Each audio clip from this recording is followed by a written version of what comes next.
نہ ہو۔ ہمارے جو بڑے پیر صاحب تھے سید علاؤالدین شاہ صاحب رحمہ تعالیٰ، ان کی زمین رقبے اب بھی ہیں، وہ جلال پور ہے، جلال پور شجاع آباد کے ساتھ جلال پور، وہاں ان کے رقبے ہیں، مربے ہیں، تو وہاں وہ جاتے کبھی کبھی۔ تو جو وہاں مزیرے ہوتے دیہاتی پینڈو لوگ زمینوں پہ کام کرنے والے، تو وہ ابھی کچھ دن پہلے ہمارے شاہ صاحب کے پوتے وہاں گئے، ان کو بتا رہے تھے کہ وہ جو بابا جی آتے تھے نا، وہ رات کو ہمیں بغیر وضو کے سونے نہیں دیتے تھے، کہتے پہلے وضو کرو پھر سونا ہے، سونے کے لیے بھی وضو، ایسے ہی سونے کے لیے مسواک، پھر اٹھ کر کے پہلے وضو پہلے مسواک، سونے سے اٹھو تب بھی پہلے وضو مسواک، اور اگر سونے لگو تب بھی وضو مسواک۔ اس طریقے سے وضو کے ساتھ اب سنت، یہ سنت ہے، بال سنت کے مطابق ہوں، کھانا سنت کے مطابق ہو، پینا سنت کے مطابق ہو، سونا سنت کے مطابق ہو، ٹھیک ہے نا۔ تو ہم نے اللہ تعالیٰ سے یہ دعا کرنی ہے، یہ درخواست کرنی ہے کہ یا اللہ یہ جو رمضان مبارک کا مہینہ آ رہا ہے، بس ہماری اتنی درخواست ہے، ہماری یہ دعا ہے کہ ہمیں سنت کا پابند بنا دے، ہمیں سنت کے سانچے میں ڈھال دے، ہماری زندگی سنت بھری زندگی بن جائے، شریعت کے مطابق والی زندگی بن جائے۔ موت کسی وقت بھی آ سکتی نہیں آ سکتی ہیں؟ نوجوان بچے مرتے ہیں کہ نہیں مرتے؟ حضرت صاحب کو عزرائیل سے ہے رشتہ داری کہ بتائے گا تجھے 1 سال پہلے خیال کر میں آ رہا ہوں، وہ تو آ جائے گا اچانک، بس گیا۔ تو اس لیے میرے بھائیوں یہ رمضان آ رہا ہے، اور چونکہ ہم لوگ انجن ہیں، ہم لوگ صرف اپنے لیے نہیں ہیں، لوگ ہم سے امیدیں لگائے بیٹھے ہیں،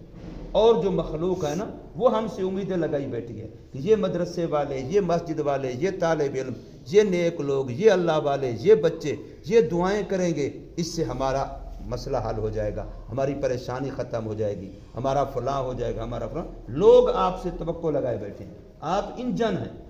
جیسے گاڑی کا انجن ہوتا ہے نا، تو انجن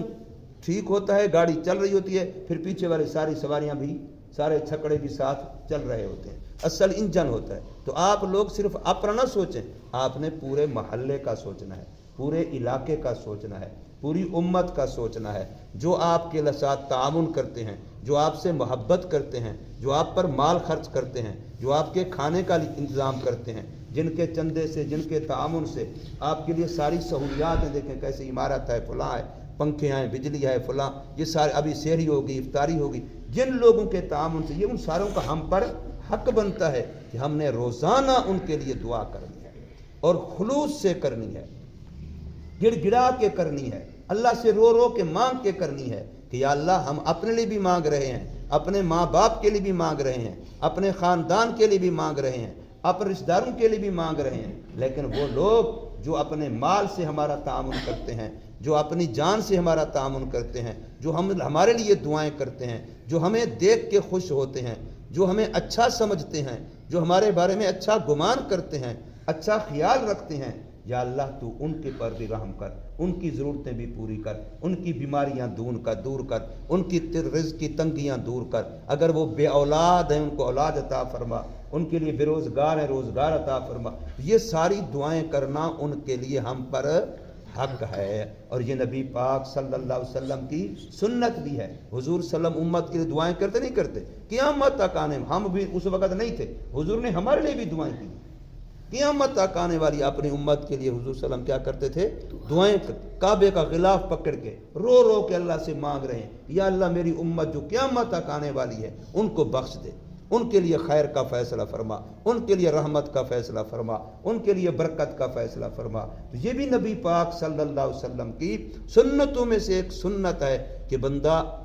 اوروں کے لیے، آگے آنے والوں کے لیے، دیکھنے میں صبح مجھے دعا کرتا ہوں تو میں دعا نہیں کرتا کہ یا اللہ ہماری آنے والی نسلوں کے لیے بھی ہدایت مقدر فرما،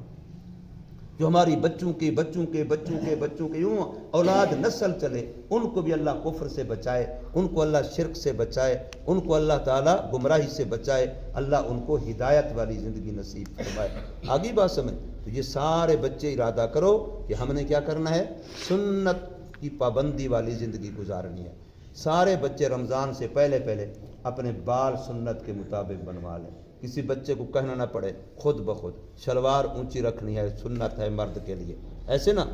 ٹھیک ہے، اس طریقے سے باقی چیزیں کھانے پینے میں سنت کا اہتمام کرو، ایک دوسرے سے پوچھو، سیکھو کہ بھی سنت کیا ہے، سنت کیا ہے، پانی پینے کی، سونے کی، کھانے کی، وضو کی، نماز کی،